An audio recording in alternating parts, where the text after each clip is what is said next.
Hi everyone, and welcome to a new episode of Day's Podcast along with a new video.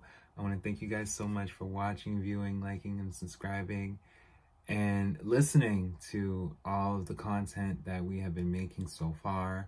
I will be posting new Patreons along with Spotify episodes that are exclusive as well, so be sure to check them out. But for now, we will continue to make free content just so we can be able to broaden our horizons, you know what I mean? Just talk about more things and get ourselves enlightened about all the things that people don't, fully talk about or look into. And I'm grateful for the reception I've been getting from the different artists and different topics I've been talking about, because it's showing like, yeah, no, ain't nobody be doing their research. And I don't mind being one of the people in the world that genuinely and will authentically and be unbiased about looking into it. Like, I don't want to give anything more but realness.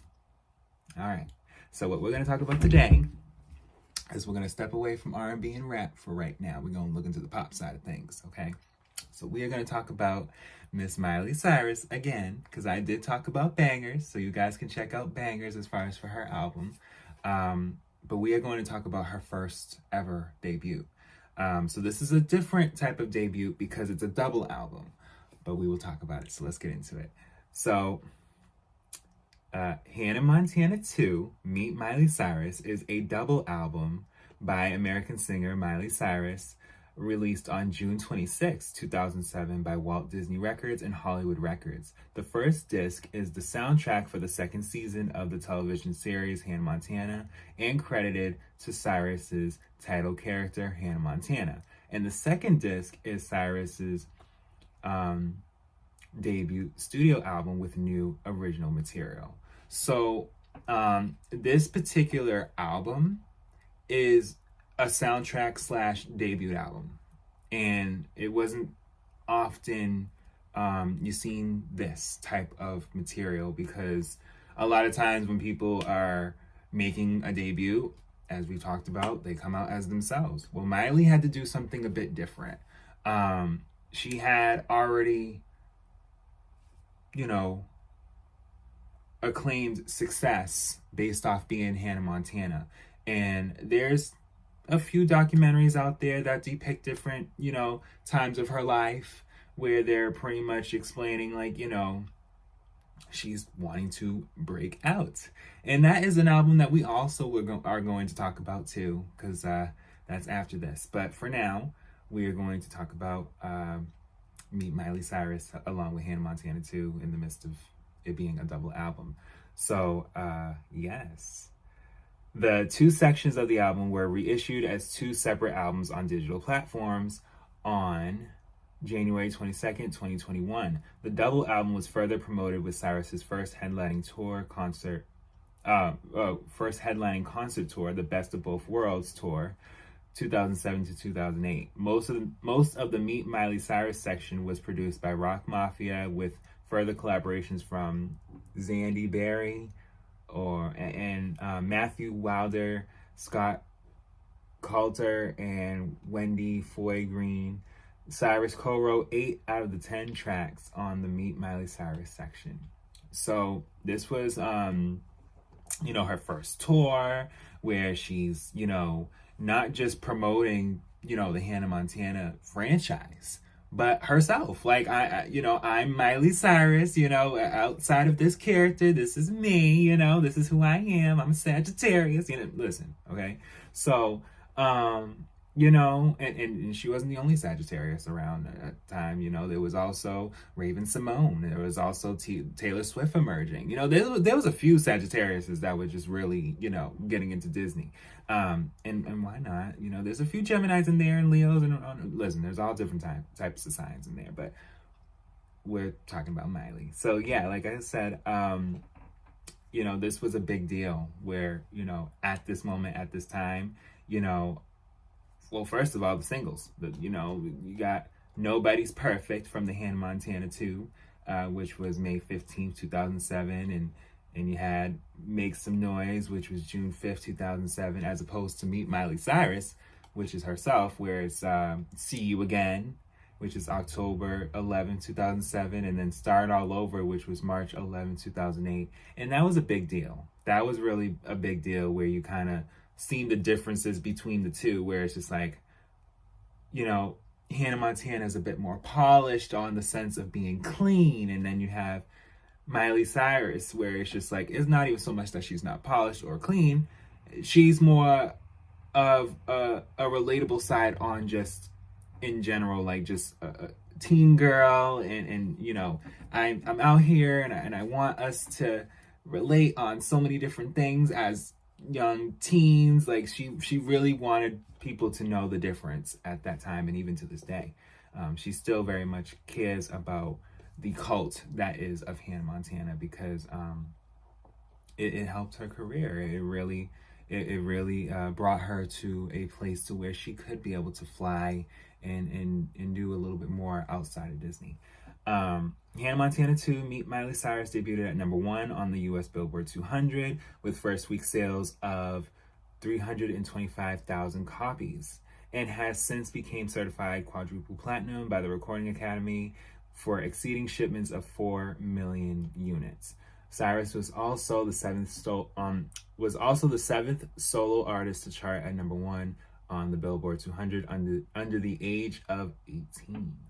So, you know, this was a big deal. You know, she was one of the youngest stars at this time that was just going number 1. Like, I'm here, okay? And that's something to respect, okay? The album charted well on national record charts throughout Europe and Oceania, appearing in the top 20 in several countries. The album received a multi-platinum certification by Music Canada, platinum certifications by the Australian Recording Academy, and the International Federation of Phonographic Industry in Sweden, and gold certifications by the Mexican Association of Phonograph Producers in Mexico, and the British Phonographic Industry in the United Kingdom.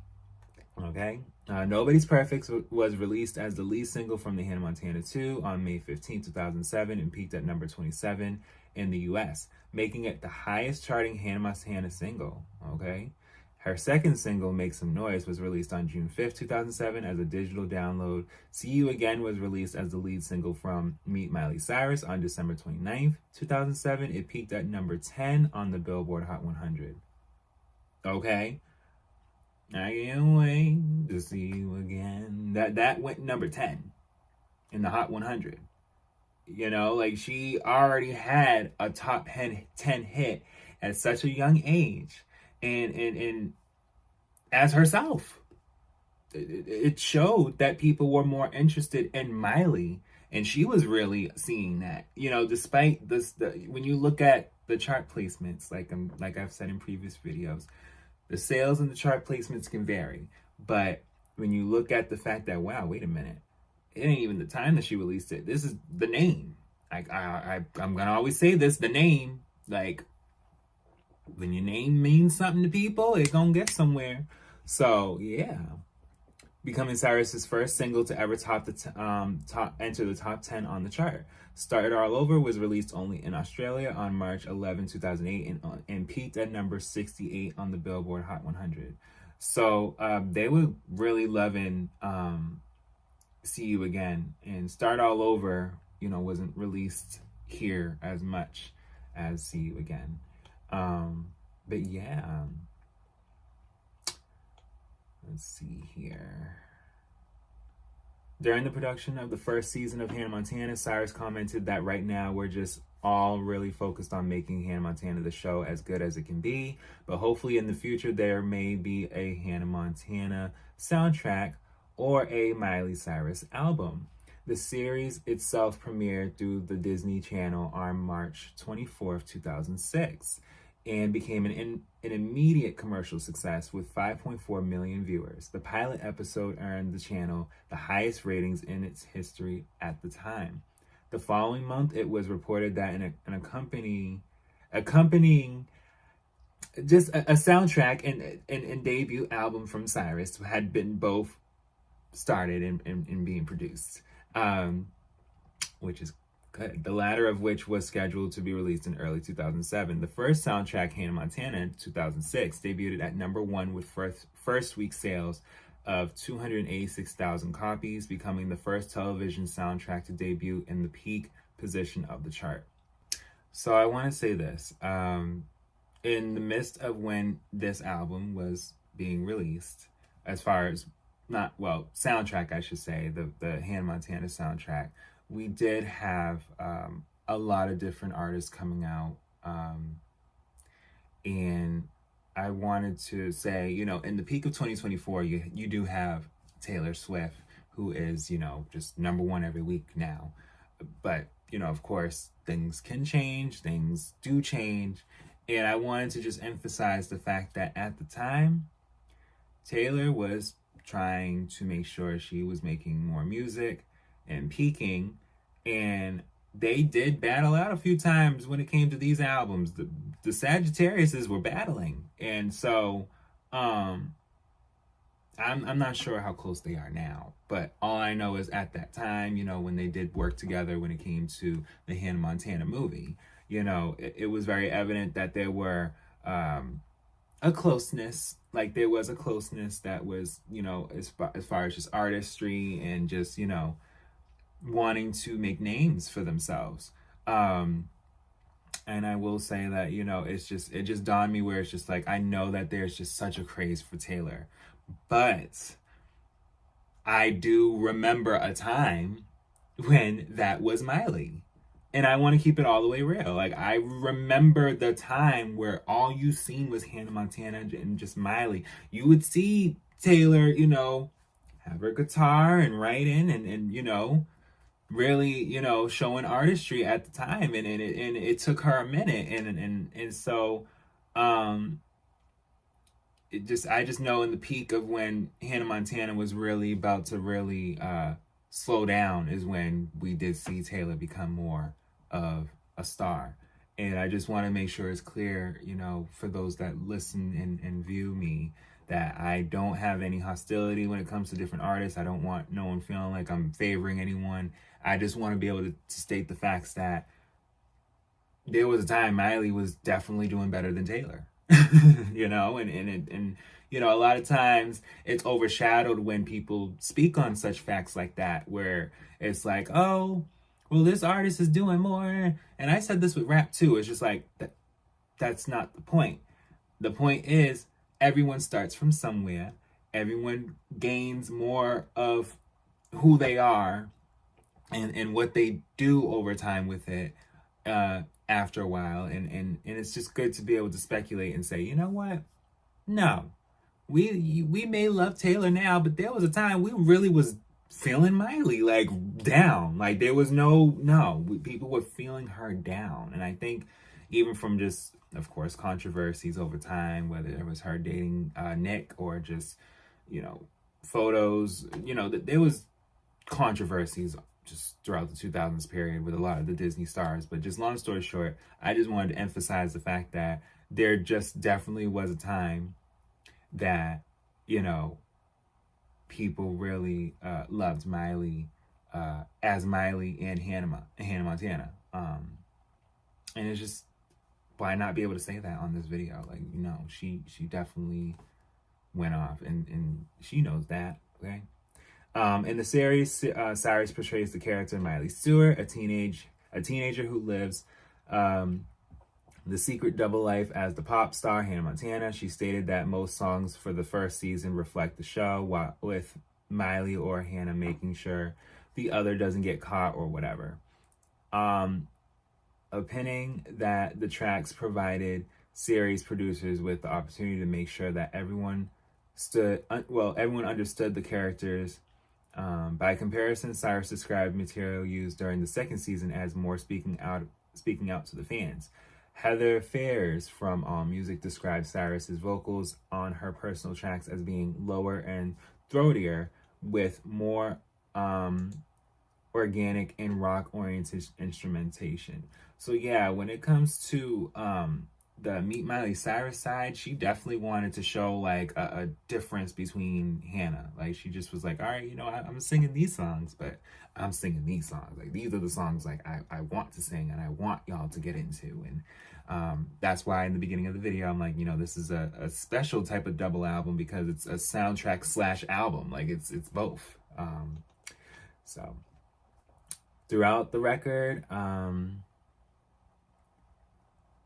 it's noted that the inclusion of positive self-empowering messages for tween girls, Hannah Montana 2 continued to discuss Cyrus's double life on the program, notably in the tracks Rockstar and Old Blue Jeans. Friendships are addressed during Right Here and You and Me Together and The True Friend. The songs Nobody's Perfect, Make Some Noise, and Life's What You Make It discuss maintaining an optimistic outlook in life.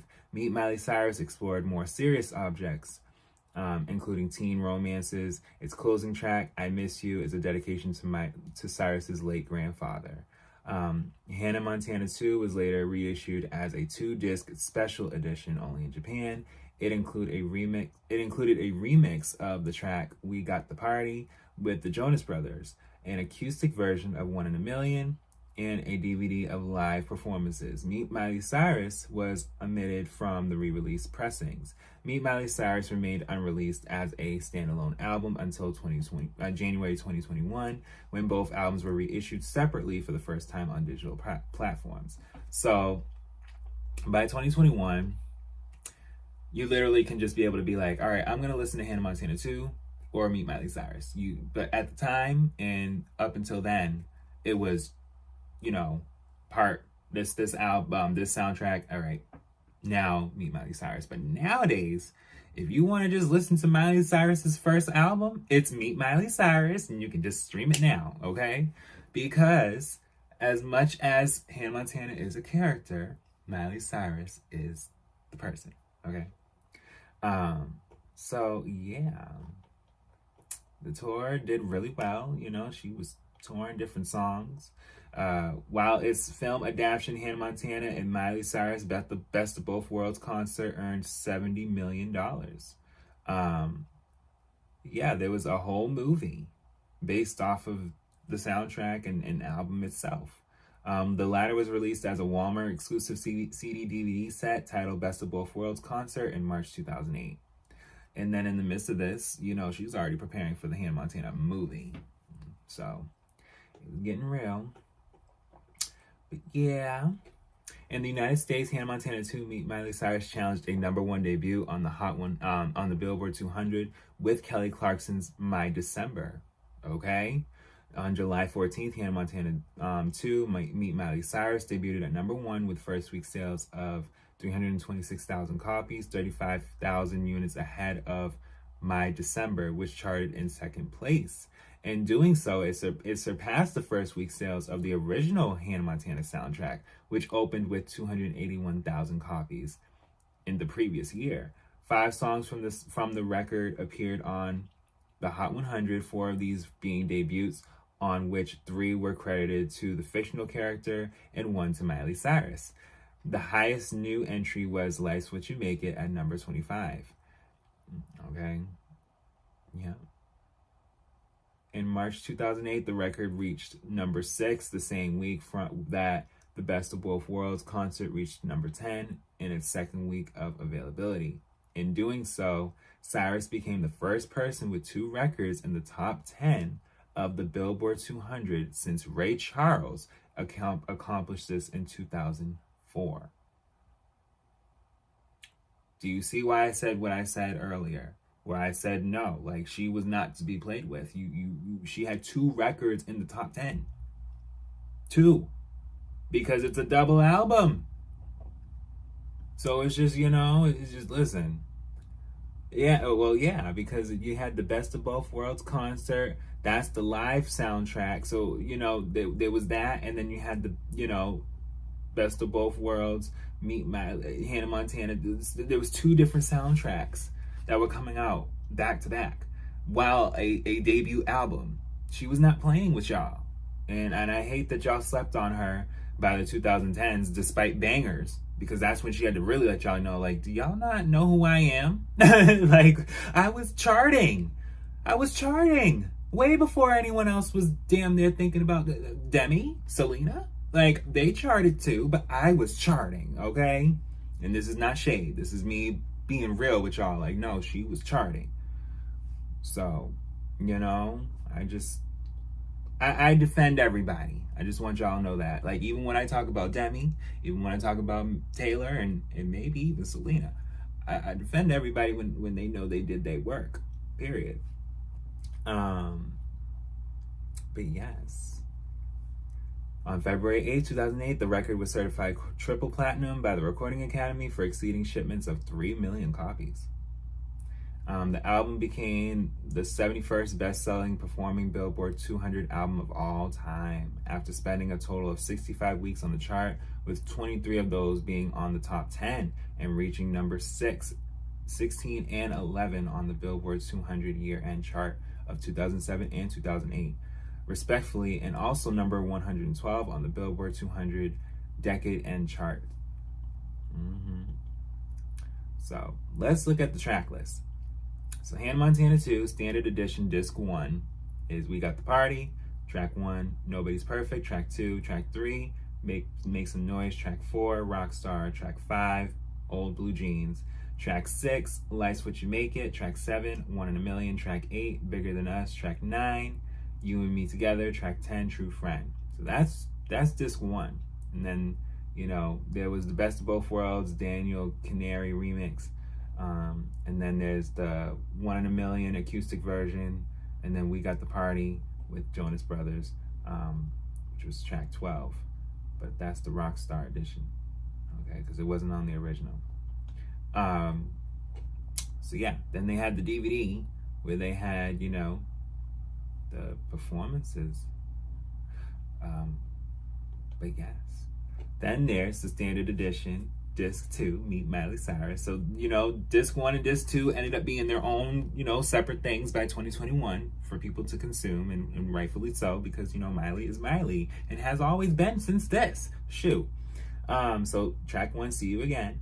Track 2, East Northumberland High. Track 3, Let's Dance. Track 4, GNO, Girls Night Out. Track 5, Right Here. Now, before I even continue, I'm not gonna hold you. Nobody's Perfect. When she was like, everybody has those days, I was like, oh wait, you know what? You right. Everybody has those days. Yes. 2000s recession. If you grew up in that time, because I'm a millennial. I'm 30 plus. So I mean, you know, if you grew up in that time, you knew times was hard. People, Gen Z will look back at that and be like, oh, you know, that looks kind of cheap. Well, what was you expecting? Everything was cheaper. Not $2,000 worth of rent now. Okay? Shoo. We was grateful for those times. Period. So yeah, let me get back to the Miley Cyrus, Meet Miley Cyrus. So yes, track 5 was Right Here. Track 6, As I Am. Track 7, Start All Over. Which is, yeah, Start All Over. Yeah, I missed that. I missed that. But I will say this, like her and most Disney stars, they were overworked. They were working down. Nickelodeon too, like, you know, a lot of child stars were just pretty much overworked. There was a lot going on. But track 8, Clear. Track 9, Good and Broken. Track 10, I Miss You.